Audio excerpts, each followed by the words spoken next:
Good morning. This is Arlan Suderman, Chief Commodities Economist at StoneX, coming to you from the trading floor about 8:30 a.m. on this Monday, November the 10th. The government may be reopening soon. That's the hopes as we go and start this new week.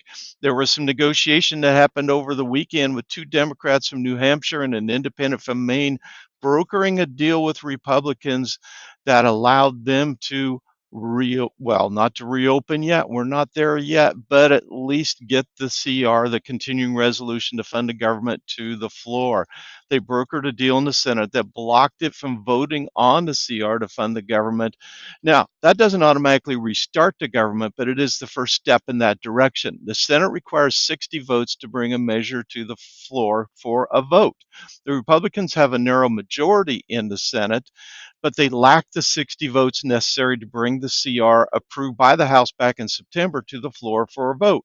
Until now, the Democrats had voted as a bloc to keep the CR off the floor, but that changed over the weekend. In this deal, the Democrats guaranteed at least 8 votes needed to help end the filibuster, and that opened the door for a vote on the CR, except the CR had changed due to the time that it elapsed.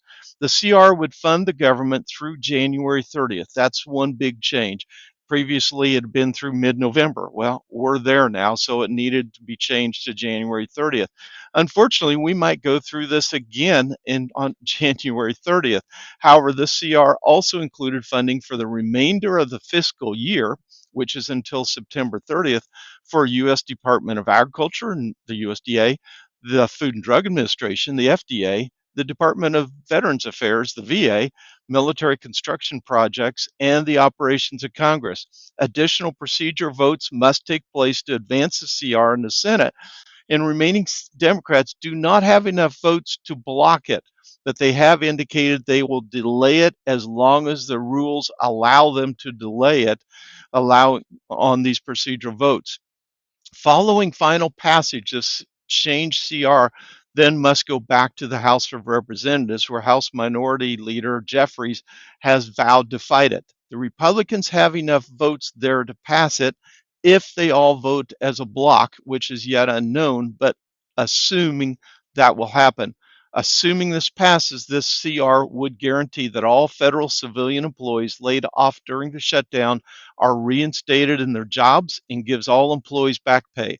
It would also prohibit further reduction in workforce in any department or agency until January 30th. The negotiated agreement also assures Democrats that there will be a vote on their health care proposal by the second week of December. Included in that bill, we'd likely see wording to extend subsidies for the Affordable Care Act that are expiring this month. Hopefully, the brokered agreement will reopen the government at some point over the next several days.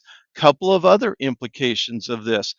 First of all, within the wording that we're reading, that it includes an extension of the Farm Bill for one more year. Without that, we would have seen reverting back to the 1930s language, which would have been very expensive for the government. And it looks like that will not happen, assuming this passes.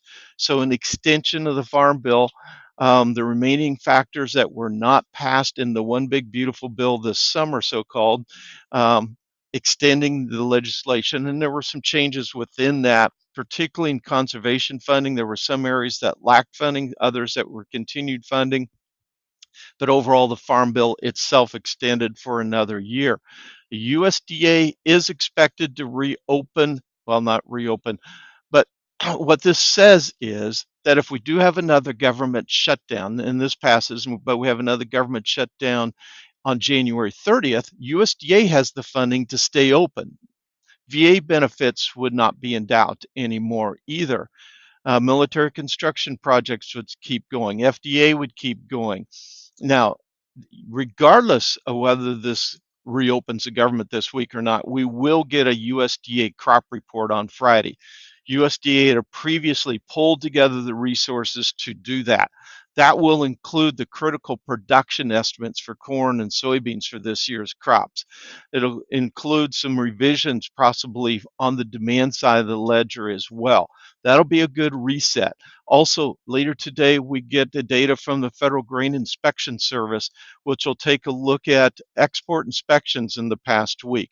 And this will be the first one where we might possibly start to see some inspections for shipment of commodities to China in keeping with their trade agreement. So hopefully we'll see some of that beginning, seeing some signs of life now moving forward, getting some of the critical data that's been missing over the last 6 weeks. If we can get the government reopened this week, the market's generally having a positive take today to that, kind of somewhat of a modest risk on sentiment in the equities and the commodities, thinking that maybe we can get past this time of uncertainty. When you add that together with the trade agreements that were recently signed in Southeast Asia between China and half a dozen other countries, start seeing some increased demand for commodities as the economies start to take off once again, and a little bit more of a positive take to start this week off. So we'll continue to keep you updated as we go through the week. Be sure to like and subscribe if you want to continue to receive these updates from the trading floor.